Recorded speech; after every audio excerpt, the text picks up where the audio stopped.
అశ్వారావుపేట కాంగ్రెస్లో వర్గపోరు భగ్గుమంటోందా? ఎమ్మెల్యే జారే ఆదినారాయణ తీరుపై అసంతృప్తి వ్యక్తమవుతోందా? పార్టీ కార్యక్రమాలకు కొందరు నేతలు దూరంగా ఉండే పరిస్థితి ఎందుకొచ్చింది? మొదటి నుంచి కాంగ్రెస్లో ఉన్న నేతలకు 2023 ఎన్నికల ముందు పార్టీలో చేరిన వారికి పొసగడం లేదా? పార్టీకి తలనొప్పిగా మారిన అశ్వారావుపేట వ్యవహారంపై టీపీసీసీ ఏం చేయబోతోంది? Was this inside story?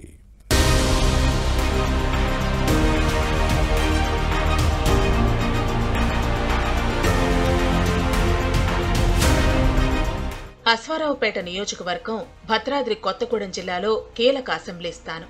పొరుగు రాష్ట్రం ఆంధ్రప్రదేశ్ రాజకీయాల ప్రభావం ఇక్కడ ఎక్కువ. ప్రతి ఎన్నికల్లో అశ్వారావుపేట ప్రజలు విలక్షణమైన తీర్పు ఇస్తూ ఉంటారు. తెలంగాణ ఆవిర్భావం తర్వాత 2014లో వైసీపీ అభ్యర్థి తాటి వెంకటేశ్వర్లను గెలిపిస్తే 2018లో తెలుగుదేశం అభ్యర్థి మెచ్చ నాగేశ్వరరావుకు పట్టం కట్టారు. 2023 ఎన్నికల్లో కాంగ్రెస్ అభ్యర్థి జారే ఆదినారాయణను గెలిపించారు. ఎన్నికల ముందు ఇతర పార్టీల నుంచి వచ్చిన నేతలతో అశ్వారావుపేట నియోజకవర్గం కాంగ్రెస్ కలగూరగంపగా మారింది. జారే ఆదినారాయణ భారీ మెజార్టీతో నెగ్గిన హస్తం పార్టీలో ఆధిపత్య పోరుతో విభేదాలు రచ్చకెక్కుతున్నాయి. పార్టీ సమావేశంలో ఎమ్మెల్యే జారే ఆదినారాయణ సమక్షంలోనే నేతలు బాహాబాహీకి దిగారంటే పరిస్థితి ఎలా ఉందో అర్థం చేసుకోవచ్చు. కుమ్ములాటలు కాకరేపుతున్నాయి.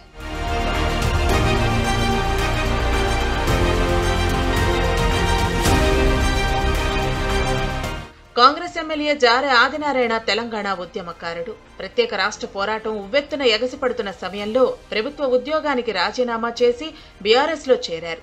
పార్టీ పతాకాన్ని మోసే కార్యకర్తలు లేని అశ్వారావుపేటలో గులాబీ జెండా ఎత్తారు. అవమానాలు, వేధింపులు ఎదురైనా మృదు స్వభావంతో భరించారు. 2014 ఎన్నికల్లో తొలిసారి బీఆర్ఎస్ అభ్యర్థిగా అసెంబ్లీ ఎన్నికల బరిలో దిగి వైసీపీ అభ్యర్థి తాటి వెంకటేశ్వర్లు చేతిలో ఓటమి పాలయ్యారు. అప్పట్లో ఖమ్మం వైసీపీ ఎంపీగా ఉన్న పొంగులేటి బీఆర్ఎస్లో చేరటంతో తాటి వెంకటేశ్వర్లు కూడా వెంట నడిచారు. దీంతో జారేకు భవిష్యత్తు లేకుండా పోయింది. 2023 ఎన్నికల ముందు పొంగులేటి కాంగ్రెస్లో చేరటంతో జారే కూడా ఈయన్ను అనుసరించారు. అసెంబ్లీ ఎన్నికల్లో అశ్వారావుపేటలో జారే ఆదినారాయణ గెలుపులో పొంగులేటి కీలక పాత్ర పోషించారు. అలాగే తుమ్మల నాగేశ్వరరావు అభిమానులతో పాటు తెలుగుదేశం శ్రేణులు కూడా మద్దతు ఇవ్వటంతో భారీ మెజార్టీ దక్కింది.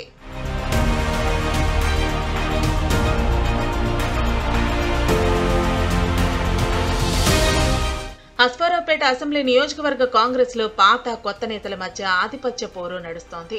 దమ్మపేట, చండ్రుగొండ, ములకలపల్లి, అన్నపురెడ్డి మండలాల్లో ఎమ్మెల్యే జారే ఆదినారాయణ పాల్గొనే కార్యక్రమాలకు ఓ వర్గం నేతలే హాజరవుతున్నారు. మిగిలిన వారిని పట్టించుకోవటం లేదు. శాసనసభ్యుడి తీరుపై అసమ్మతి నేతలు రగిలిపోతున్నారు. ఎమ్మెల్యే కొందరు నేతల కంట్రోల్లో పనిచేస్తున్నారని మండిపడుతున్నారు. అశ్వారావుపేట నియోజకవర్గంలో రిమోట్ పాలన సాగుతోందన్నది ఎమ్మెల్యే వ్యతిరేక వర్గం నేతల వాదన. ఎవరికి వారుగా వ్యవహరిస్తున్నారు. గ్రూపుల తీరుతో పార్టీకి నష్టం జరుగుతోంది. అశ్వారావుపేట కాంగ్రెస్ లో వర్గపోరు టీపీసీసీకి తలనొప్పిగా మారింది. గ్రూప్ వార్ను సర్దుబాటు చేయకపోతే స్థానిక సంస్థల ఎన్నికల్లో ప్రభావం చూపొచ్చనే ఆందోళన వ్యక్తమవుతోంది. కయ్యానికి కాలు దూకుంటున్న నేతల తీరుతో పార్టీ ప్రతిష్ట మంట కలుస్తోంది. ముఖ్యమంత్రి రేవంత్ రెడ్డి కేబినెట్ లో ఉమ్మడి ఖమ్మం జిల్లా నుంచి 3 మంత్రులు ఉన్నారు. మధుర ఎమ్మెల్యే మల్లు భట్టి విక్రమార్క ఉప ముఖ్యమంత్రిగా బాధ్యతలు నిర్వహిస్తున్నారు. ఖమ్మం శాసనసభ్యుడు తుమ్మల నాగేశ్వరరావు, పాలేరు ఎమ్మెల్యే పొంగులేటి శ్రీనివాసరెడ్డి మంత్రులుగా ఉన్నారు. 3 మంత్రులున్న ఉమ్మడి ఖమ్మం జిల్లా కాంగ్రెస్ వ్యవహారాల్లో టీపీసీసీ జోక్యం చేసుకుంటుందా అని కేడర్లో సందేహం వ్యక్తమవుతోంది. అశ్వారావుపేట కాంగ్రెస్ లో వివాదాలకు పార్టీ నాయకత్వం ఎలా పరిష్కరిస్తుందో చూడాలి.